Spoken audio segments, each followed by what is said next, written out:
Napakasarap na merienda gamit nitong hinog na saging ating gagawin. Samahan pa natin ang paborito nating sago at kung paano mapadali ang pagluluto nito. Tara, simulan na natin. Meron tayo ditong hinog na saging na saba. Ayan, napakadami nitong magagawang panghimagas.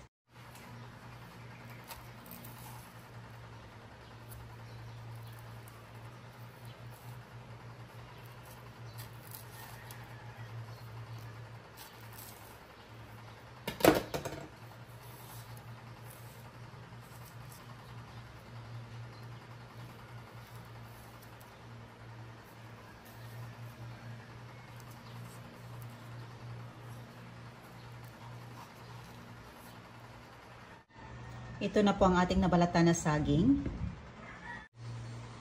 Maglagay muna tayo ng tubig sa ating kaserola. Magpapakulo lang tayo ng tubig. Ito malapit ng kumulo. Lagyan na natin ng sago.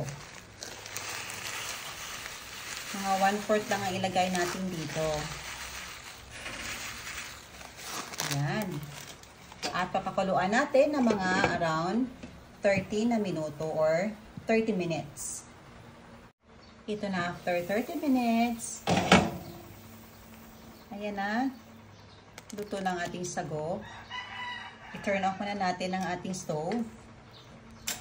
At hayaan natin ito na mga around 30 minutes para mag-fully cook. Meron tayo ditong 2 pirasong kinudkod na niyog. Kukunin na lang natin ang first piga na gata at second piga na gata. Lagyan natin ng tubig.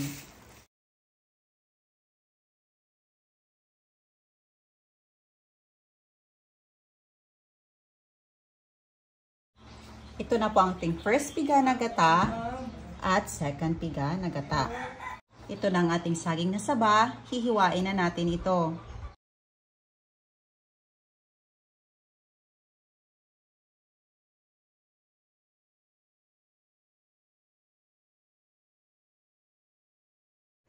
Ito na po ang ating nahiwang saging.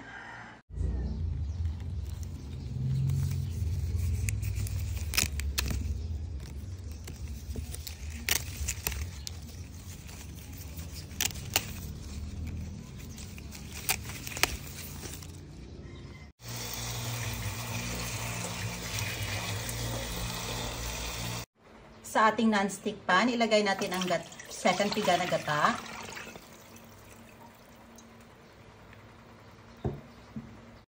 Maglagay tayo ng 1/2 cup of kinugay. At ang kinugay po mga mamis is yung muscovado sugar. At para hindi siya masyadong matamis, mag-add tayo ng brown sugar. Kaya kinumbay natin ang muscovado sugar at saka ang kinugay. Ayan, kaya natin kinumbay ang muscovado sugar at saka brown sugar para hindi siya masyadong matamis. Mag-add din tayo ng 1/4 teaspoon of fine salt. At ang ating pandan leaves. 4 stalks lang ang ating ginamit. I-mix natin. Ayan, ihalo lang natin hanggang sa matunaw yung sugar na nilagay natin. At sa gata naman, itansyan nyo lang kung gaano kadami yung lagay as well as sa sugar. Ito mga around 15 pirasong saging na saba. Ilagay na natin para ating lutuin. Takpan natin ito hanggang sa maluto. Ito na after 30 minutes, naluto na ang ating sago. Ayan, fully cooked na. I-drain lang natin ang tubig nito. And ito na after a few minutes, luto na ang ating saging. Yan na ang bango. Naglisten na din yung gata nito. Ihalo lang natin. Dito ilagay na natin ang ating nalutong sago. Ayan.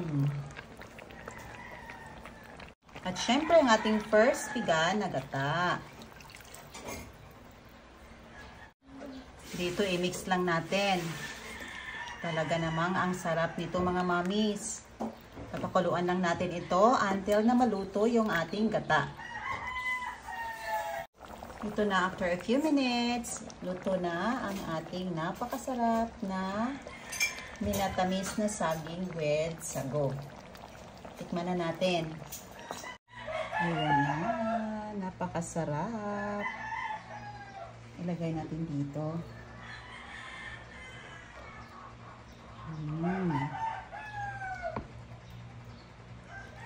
Wow.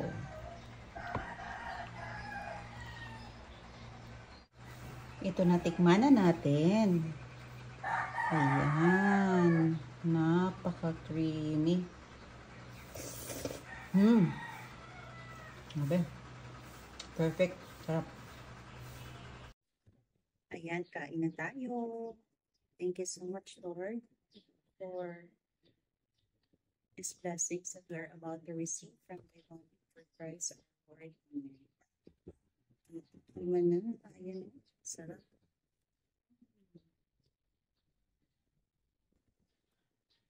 My goodness. Oh.